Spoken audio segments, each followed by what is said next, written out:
Assalamualaikum warahmatullahi wabarakatuh. Halo kawan, selamat pagi ya. Sekarang hari Sabtu tanggal 23 Maret tahun 2024. Waktu pagi sekitar pukul 7:45 menit ataupun jam 8 pagi kurang 15 menit. Nah, dan ini update terbaru, update hari ini cabai rawit kaliber di usia 180 hari setelah tanam. Nih seperti ini lur, alhamdulillah ya. Untuk hari ini sudah mulai banyak cabai ataupun buah yang matang nih lur. Seperti ini alhamdulillah. Nih, mungkin agak silau lur ya sama sorot matahari pagi. Dan alhamdulillah lur ya, untuk serangan penyakit tanaman ini jika dilihat dari perkembangan tanaman, alhamdulillah penyakit sudah mulai bisa teratasi. Setelah kemarin dilakukan penyepraian, ini penyakit jamur salah satunya bercak daun itu langsung rontok lur ya, alhamdulillah. Nah, untuk mengantisipasi penyakit-penyakit yang tersisa pada lahan, maka di hari ini di usia 180 hari setelah tanam akan dilakukan perawatan khusus untuk menetralkan ataupun menaikkan pH tanahnya. Karena untuk penyakitnya sudah bisa diatasi, kemudian kita tinggal menaikkan pH tanah, kemudian menaikkan imun ataupun kesehatan tanaman kembali seperti semula. Nih lur, untuk update hari ini ya, alhamdulillah. Hanya saja mungkin untuk situasi di lahan saat ini banyaknya daun yang berguguran seperti itu, karena daun yang berguguran seperti itu dipastikan daun yang tidak produktif, itu satu. Kemudian yang kedua, daun yang terserang penyakit bercak daun, kemudian busuk kuncup nih seperti ini. Nah, rontok setelah kemarin dilakukan penyepraian lur ya. Dan seperti ini lur tuh banyak daun yang mengering. Nih alhamdulillah di seminggu terakhir ini di sini semenjak hari Minggu kemarin hingga hari ini di hari Sabtu, di sini tuh cuacanya kemarau lur ya. Sepertinya ini di sini akan memasuki musim kemarau nih. Tanah di sini tuh seperti ini lur ya. 2 hari tidak hujan itu seperti ini tanahnya. Tuh, dia keras. Kalau ini hujan sehari, maka ini lembeknya minta ampun. Nah, dari tekstur tanah saja di sini di dataran 50 mdpl itu lumayan terbilang begitu sulit untuk menanam cabai lur ya. Nih, di Subang ini seperti ini tanahnya. Tuh, seperti ini keras dia. Tuh, keras lur. Tapi kalau dikasih hujan aja 1 hari, ini lembeknya kayak kayak dodol seperti itu lur ya. Nah, dan ini kita naik ke ember lur ya. Perkembangan hari ini di usia 180 hari setelah tanam nih lur. Dan bagian sana itu paling parah terserang penyakit bercak daun lur ya. Nih sebelah sini tuh daun-daunnya pada rontok semua. Tapi alhamdulillah jika dilihat dari kuncup baru ataupun tunas baru ini sudah tumbuh lur. Nih kita lihat ya. Tuh, ini sudah diikuti pembungaan dan pembuahan. Nah, untuk mempersingkat waktu dan durasi, sebenarnya tadi pagi saya sudah meracik pupuk yang digunakan di usia 180 hari setelah tanam hari ini lur ya. Nanti akan saya jelaskan secara lengkap dan jelas dari pupuk dan dosis yang digunakan. Karena di usia 180 hari setelah tanam kali ini saya aplikasikan asam amino untuk apa ya namanya ya, untuk meningkatkan kesehatan tanaman. Baik lur ya, sebelum dibahas lebih lengkap dari pupuk dan dosis yang digunakan, baiknya simak dulu cuplikan berikut ini.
Alhamdulillah kawan ya, proses pemupukan di hari ini di usia 180 HST sudah selesai dilakukan lur ya.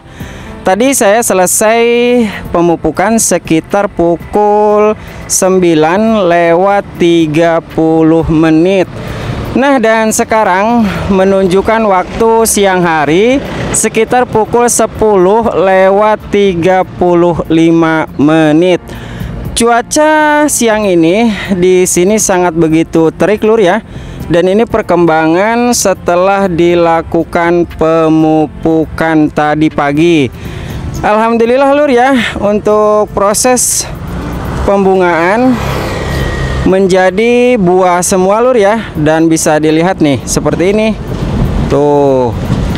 Dan ini sepertinya nanti sore saya akan lakukan penyiraman menggunakan drip tetes lur ya, karena sudah seminggu ini di sini tidak ada hujan nih. Alhamdulillah lur, untuk bunganya jadi buah semua lur ya. Tuh bisa dilihat dari arah sana, sebelah sana. Nah ini juga sama nih. Dan ini untuk persiapan nanti panen raya seperti ini lur tuh. Wah, alhamdulillah ya. Nih, jadi lebih terlihat segar dan sehat setelah dilakukan pemupukan tadi pagi nih lur. Kita lihat lebih atas ya. Nih. Nih, seperti ini. Banyak pertanyaan di kolom komentar, Bang, coba melihat sekeliling lahan. Baik lur ya, nih akan saya perlihatkan. Yang itu gulutan yang paling kecil, terus yang ini sedang, ini lebih panjang. Kemudian yang gulutan paling panjang ini lur, ada sekitar 13 ya.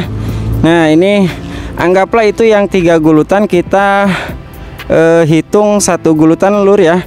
2, kemudian 3, gulutan ketiga ini lur. Nah ini yang keempat, nih buahnya sudah matang-matang ya. Ini yang kelima, ini yang keenam, tuh buahnya bisa dilihat. Nah ini gulutan yang ketujuh, tuh buahnya rontok. Ini gulutan yang ke-8, kemudian ini gulutan yang ke-9, tuh. Ini gulutan yang ke-10, nih lihat nih, tuh kan buahnya. Ini gulutan yang ke-11, ke-12, 13, 14 gulutan secara keseluruhan. Sehingga untuk populasi tanam ini kurang lebih sekitar 850 pohon. Dan tidak semua pohon itu produktif lur ya. Nih, seperti ini akan saya perlihatkan nih. Ini tidak produktif lur. Nih, ini berbuah pun enggak. Nih, seperti ini. Ini yang dulunya itu terserang virus Gemini lur. Nah sehingga untuk populasi tanam saya tidak bisa menyebutkan dengan pasti berapa populasi tanam ini, sehingga saya menyebutnya sekitar kurang lebih 850 pohon. Nah, untuk ini akan sedikit saya terangkan lur ya, kenapa di bagian ini serangan penyakit bercak daun itu begitu aktif. Karena begini lur, akan sedikit saya ceritakan ya. Air itu lebih banyak menggenang di sekitar sini. Ini saluran air, tergenang air. Kemudian ini juga sama. Lalu ini juga tergenang. Dan ini juga tergenang. Ini sekitar 5 hingga 6 saluran tergenang air hujan ketika hujan lebat. Sehingga untuk mengantisipasi penyakit serangan spora jamur itu sangat terbilang sulit untuk dikendalikan lur ya. Tapi alhamdulillah hingga hari ini setelah kemarin saya lakukan penyepraian, ini penyakit jamur bercak daun sudah rontok lur ya. Nih seperti ini. Ini bercak daun dan sudah rontok secara keseluruhan. Nah, untuk perkembangan hari ini seperti ini lur. Nih kan dia muncul tunas baru, kemudian diikuti dengan pembungaan tuh. Alhamdulillah menunjukkan bahwa teknik penyepraian kemarin itu lebih efektif dilakukan ketika mengatasi serangan penyakit jamur. Tuh lihat yang di atas itu sudah hijau sekali lur ya, dan bisa dilihat nih pembentukan buahnya sudah cepat. Dan alhamdulillah di hari ini secara keseluruhan perkembangan cabai rawit kaliber ini tumbuh dengan optimal. Nih untuk buah, alhamdulillah ini nanti untuk persiapan panen petikan yang ke-16. Begitu lur ya. Nih kita lihat dari atas.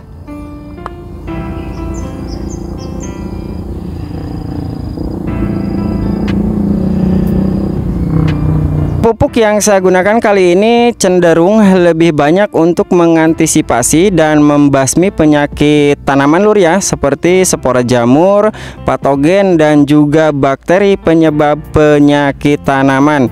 Selain untuk membasmi serangan penyakit, juga berfungsi untuk menaikkan pH tanah agar stabil kembali. Selain itu juga untuk mengoptimalkan pembungaan dan pembuahan. Nah, untuk pupuk yang saya gunakan ini lur, dikarenakan ini cuaca sangat terik lur ya, sehingga kita akan bahas di bawah pohon cabai rawit. Kita masuk di dalam lur. Nah, kita bahas di sini lur ya untuk pupuk dan dosis yang saya gunakan. Agar pupuk yang diaplikasikan memiliki hasil yang optimal dan maksimal, disarankan videonya jangan di skip lur ya, karena aplikasi pupuk yang saya gunakan ini ada tahapan-tahapan tersendiri dalam mengaplikasikannya. Nah, untuk pupuk yang saya gunakan salah satunya ini lur ya. Seperti biasa saya gunakan gula putih. Untuk pemakaian kapasitas 100 liter air, saya gunakan gula putih sebanyak kurang lebih 125 gram. Setelah gula putih dilarutkan dengan air, kemudian saya menggunakan pupuk hayati dari Tricoge. Nah, untuk fungsi dan manfaat dari pupuk yang saya gunakan ini mungkin tidak akan saya bahas secara panjang kali lebar lur ya, karena sudah saya bahas di video-video pemupukan sebelumnya.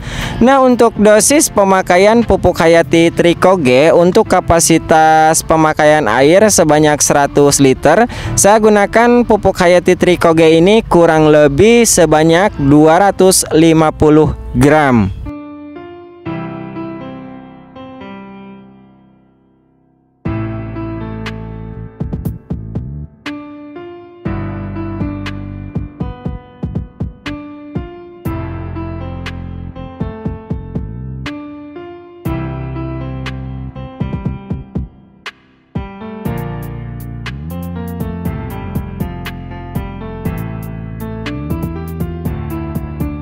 Setelah gula putih dan pupuk hayati Tricoge dilarutkan, kemudian saya campurkan seperti biasa saya larutkan air leri ataupun air cucian beras sebanyak kurang lebih 600 ml. Setelah air leri dilarutkan, kemudian saya gunakan pupuk jagoan saya, yaitu memakai Jakaba Super.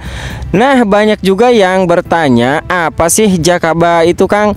Jadi gini lur ya, sedikit akan saya bahas tentang asal muasal jamur Jakaba ini. Nah, penemu pertama kali orang yang menemukan jamur Jakaba ini, jadi Jakaba ini adalah jamur keberuntungan abadi. Jadi tidak semua orang juga dengan mudahnya memancing atau membuat jamur Jakaba ini. Nah, penemu pertama adalah Bapak Junaidi Said ya. Pak, salam hormat dari saya. Mudah-mudahan Bapak Junaidi Said sekeluarga selalu diberikan kesehatan jasmani dan rohani, dilapangkan pintu rizki, diperluas jalan usahanya, dan selalu dipermudah dalam segala urusan. Terima kasih Bapak Junaidi ya atas ilmu penemuan dari Bapak. Alhamdulillah pertanian cabai rawit kaliber saya ini bisa tumbuh sehat dan subur seperti ini, dan sudah dipanen sebanyak 15 kali Pak Junaidi ya. Alhamdulillah, mudah-mudahan Bapak Junaidi selalu dilimpahkan keberkahan. Nah, apa bedanya Jakaba biasa dengan Jakaba Super yang saya miliki? Jadi sebenarnya sudah dibahas lengkap di video pemupukan sebelumnya lur ya. Silahkan simak cara memancing jamur Jakaba Super yang saya buat. Nah, setelah Jakaba dilarutkan dengan air, kemudian saya aplikasikan asam humat lur ya. Nah, sama seperti pemupukan sebelumnya, saya aplikasikan asam humat dari Humat Jos. Sebenarnya manfaat dan kelebihan dari Humat Jos ini sudah saya jelaskan di video pemupukan sebelumnya kawan ya. Tapi sedikit akan saya bahas terkhusus untuk para subscriber terbaru Mitra Pertanian Channel. Nah, jadi gini kawan ya. Untuk kelebihan dari asam humat yang saya gunakan, memiliki komposisi yang pasti larut air 100%, kemudian memiliki kandungan asam humat sebesar 70%, asam pulpat 20%, terus trace elemennya 1,5%, dan pH-nya sebesar 9. Nah, untuk pemakaian asam humat ini dari kapasitas 100 liter air saya gunakan sebanyak setengah kilo ataupun 500 gram.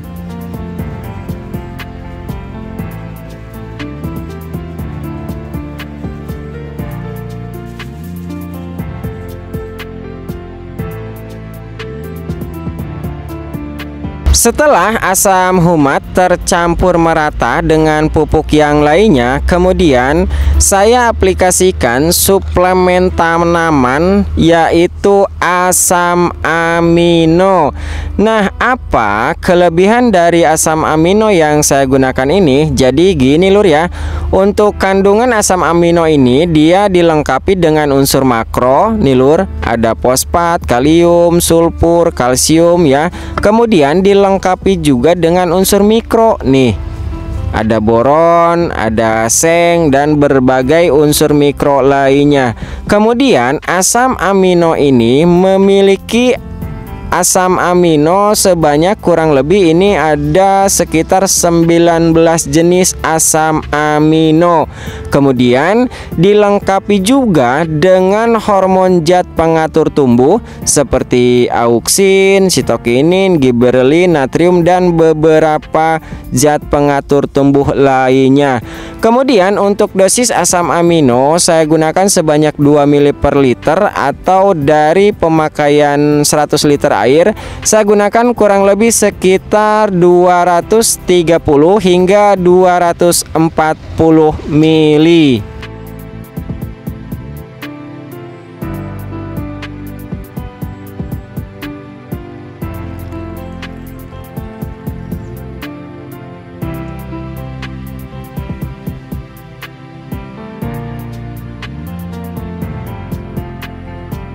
Setelah asam amino dilarutkan, kemudian saya aplikasikan kalsium. Nah, untuk kalsium sekarang saya menggunakan dari merek Manohara lur ya. Berbeda dari pemakaian kalsium sebelumnya. Nah, untuk kalsium kali ini saya menggunakan kalsium yang digunakan khusus kocor dan memiliki 2500 mes. Nah, jika kawan-kawan bertanya apa sih manfaat ataupun kelebihan dari kalsium yang saya gunakan kali ini, jadi akan sedikit saya jelaskan lur ya. Nah, kandungan kalsium yang saya gunakan kali ini, dia memiliki kandungan kalsium karbonat sebesar 95,92%, kemudian timasari ataupun sengnya 0,95%, boron 1,21%, tembaga 8,69%, magnesium 0,19%, klorin 0,21%, magnesia ataupun magnesium oksida sebesar 12,12%. Nah, yang lebih utama lagi dari kalsium ini, dia dilengkapi dengan silika karbon lur. Nih, silika karbon sebanyak 1,34%. Ada mangan, belerang ataupun sulfur, perum, dan kadar air 1,14%. Nah, jadi itu lur ya, setiap kali saya mengaplikasikan pupuk itu selalu dilihat dari kandungan unsur haranya. Jadi tidak ikut-ikutan orang lain pakai kalsium ini, saya memakai hal yang sama, tidak. Jadi saya cek dulu apa sih kalsium yang digunakan tersebut, ataupun kalsium yang akan digunakan dicek dari kandungan unsur haranya. Jadi seperti itu lur ya. Kemudian untuk dosis pakai kalsium saya gunakan sebanyak 1 kg, dilarutkan dengan air sebanyak 100 liter.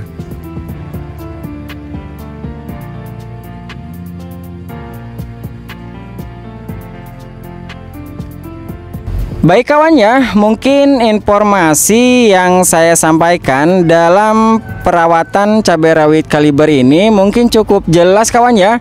Dan apabila ada hal yang perlu dipertanyakan seputar pertanian kawan-kawan, silakan tinggalkan pertanyaan di kolom komentar.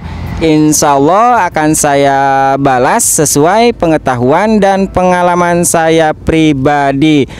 Dan apabila informasi ini memberi manfaat untuk kawan-kawan, jangan lupa untuk berikan like, komen, dan share pada video ini agar informasi ini bisa memberi banyak manfaat untuk kawan-kawan kita yang lain yang membutuhkan. Karena sebaik-baiknya orang yang bisa memberi banyak manfaat untuk orang lain. Ingat pesanku, tetap jaga kesehatan, tetap semangat, dan semoga bermanfaat.